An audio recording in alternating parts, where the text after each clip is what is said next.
អូខេសួស្តីពុកម៉ែបងប្អូនទាំងអស់គ្នាចឹងឯនេះគឺយើងមកធ្វើការនិយាយគ្នាអំពីតើអ្វីទៅគឺជា Crypto Wallet អញ្ចឹងសង្ឃឹមថាមេរៀនមួយនេះគឺនឹងផ្ដល់មេរៀនបានន័យថាផ្ដល់នូវចំណេះដឹង Web3 ឲ្យអ្នកនរគ្នាឬក៏ DeFi នឹងមកកម្រិតទៀតណាអញ្ចឹងសម្រាប់អ្នកដែលអត់ទាន់យល់អំពីតើអ្វីទៅជា Crypto តើអ្វីទៅគឺជា Blockchain នេះគឺជាមេរៀនទី3របស់យើងហើយដែលវាជាលំដាប់ឲ្យអ្នកន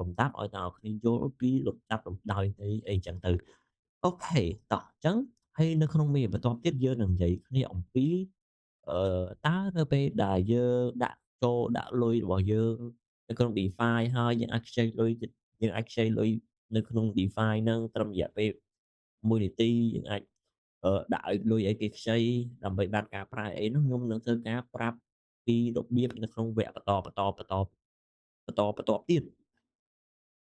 អូខេតោះអញ្ចឹងអ្វីគឺជា Crypto Wallet ពេលយើងចូលមកអ្វីទៅគឺជា Crypto Wallet វាគឺជាកម្មវិធីនិយាយទៅវាដូចនឹង App មួយអញ្ចឹងវាដូច App មួយអញ្ចឹងឬក៏ឧបករណ៍មួយសម្រាប់រក្សាទុកគ្រប់គ្រង Cryptocurrency របស់អ្នកអូខេបានន័យថាម៉េចបានន័យថាវាដូចជា App ទូរស័ព្ទដៃមួយអញ្ចឹងដូច APA វាដូចជាអីអញ្ចឹងដែរដែលវាទុកលុយរបស់យើងនៅក្នុងហ្នឹងប៉ុន្តែលុយក្នុងនោះគឺវាអាចជា Bitcoin វាអាចជា Ethereum វាអាចជា Dogecoin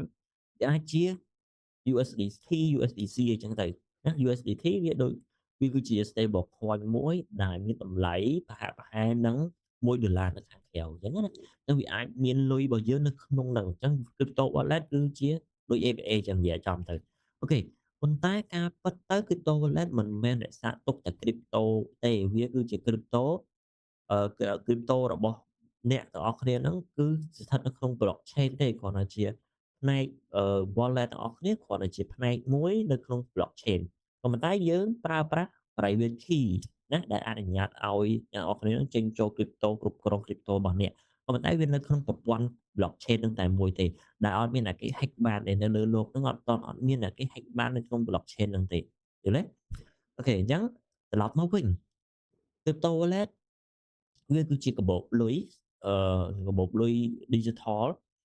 បូបលុយ digital មួយដូចជា APA ដូចជា wallet ចឹងដែរណាដូចជាAC អីចឹងទៅ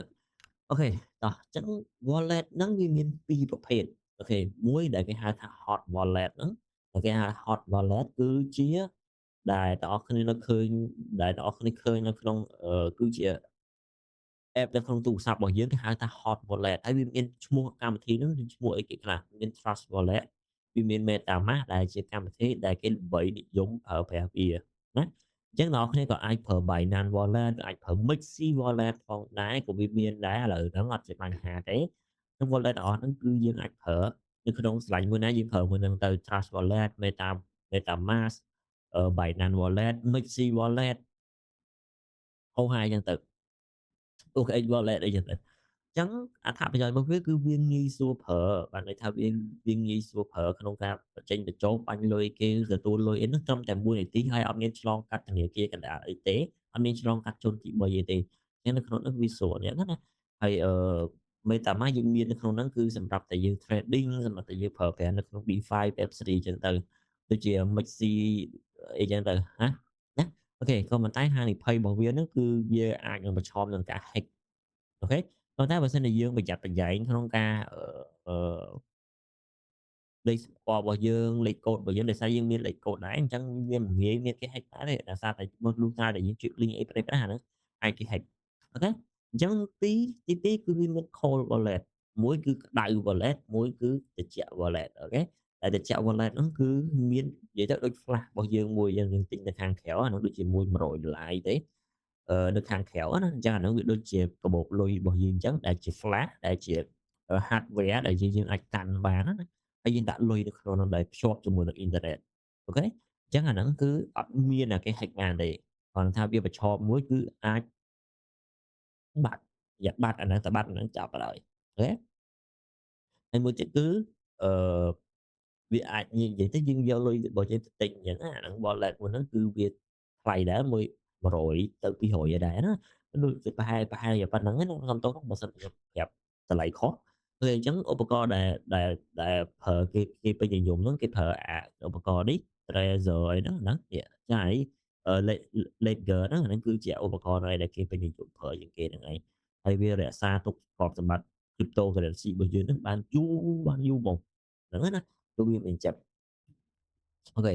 អញ្ចឹងនៅពេលដែលយើងប្រើ hot wallet នេះនៅពេលដែលយើងប្រើ hot wallet ហ្នឹងគឺយើងអឺបានន័យថាយើងមិនបាច់ភ័យទេយើងមានលេខកូដមួយលេខកូដហ្នឹងគឺខ្លាំងមែនទែនបានន័យថាវាអាចនឹង ពាក្យáគេឲ្យពាក្យមកយើងគឺពាក្យឧទាហរណ៍ពាក្យ Apple Banana River Moon អីចឹងទៅហើយវាពាក្យហ្នឹងពាក្យទាំងអស់ហ្នឹងគឺមានប្រហែលជា12ឬក៏24នៅពេលដែលយើងបង្កើត wallet ណានៅពេលដែលយើងបង្កើតនៅពេលដែលយើង download នេះ download ពួកMatrix Wallet ឬក៏ Meta Wallet ឬក៏ Maxi Wallet អីហ្នឹងហើយគេឲ្យមកពាក្យសម្ងាត់របស់យើងហ្នឹងពាក្យសម្ងាត់ណាគឺ12ខ្ទង់ឬក៏24ខ្ទង់តាម app អីចឹងទៅហ្នឹងពាក្យសម្ងាត់ហ្នឹងយើងត្រូវតែកត់ទុកខ្លួនឯងចំណាំខ្លួនឯង ហើយកត់ទុកអត់ screenshot ទេអត់ screenshot ទេណាគឺយើងកត់ទុកក្នុងសៀវភៅហើយចំណាំខ្លួនឯងហើយយើងកត់ពាក្យនេះនៅនេះពាក្យនោះនៅនេះពេលវានៅនេះទៅណាកុំឲ្យវាត្រូវចឹងពេកអាហ្នឹងក៏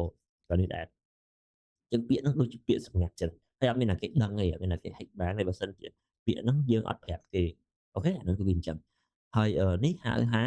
seed phrase ហ្នឹងគេហៅថា seed phrase ហ្នឹងហើយដែលនិយាយទៅយើងហាមគាត់គឺអត់ឲ្យ screenshot ហើយអត់ឲ្យទៅសេទុកនៅកន្លែងណាដែលវាអសុវត្ថិភាពហើយអត់ឲ្យផ្ញើទៅណាគេអត់ឲ្យអ្នកគេដឹងទាំងអស់អាហ្នឹងគឺវិធីដ៏ម្យ៉ាងដែលធ្វើឲ្យ wallet ទាំងអស់គ្នាគឺសុវត្ថិភាពអូខេអូខេអញ្ចឹងមិនបាច់យើងត្រូវការ wallet ហ្នឹងគឺទីមួយគឺឲ្យយើងអាចផ្ញើ crypto អាចផ្ញើលុយដុល្លារ USDT ហ្នឹងទៅកាន់អ្នកណាម្នាក់ដោយមួយនាទីគឺអាចប្រើបានហើយការចូលរួម Airdrop ការចូលរួម token ថ្មីដែលគេ release មកហ្នឹងដោយឥតគិតថ្លៃពេលខ្លះយើងទិញពេលខ្លះយើងចូលរួមលេងមួយគេទៅដោយបានកាក់អស់ហ្នឹងបាន free ហើយយើងមានអា wallet ហ្នឹងទៅគឺរក្សាទ្រព្យសម្បត្តិរបស់យើងដោយខ្លួនឯងអូខេហើយការចូលប្រើប្រាស់ DeFi ហ្នឹងវាមានដូចជាការដាក់ staking យកលុយចំណេញយកលុយការឲ្យលុយអ្នកដទៃខ្ចីដោយយើងបានការហើយវាមាន earning វាមាន stake វាមាន trading future វាមានអីចឹងទៅអានោះវាអញ្ចឹងដូច្នេះនេះគឺជាអត្ថប្រយោជន៍របស់ wallet ដែលថាយើងរៀនអំពី wallet ហើយតោះចឹងចាំយើងជួបគ្នានៅពេលក្រោយទៀត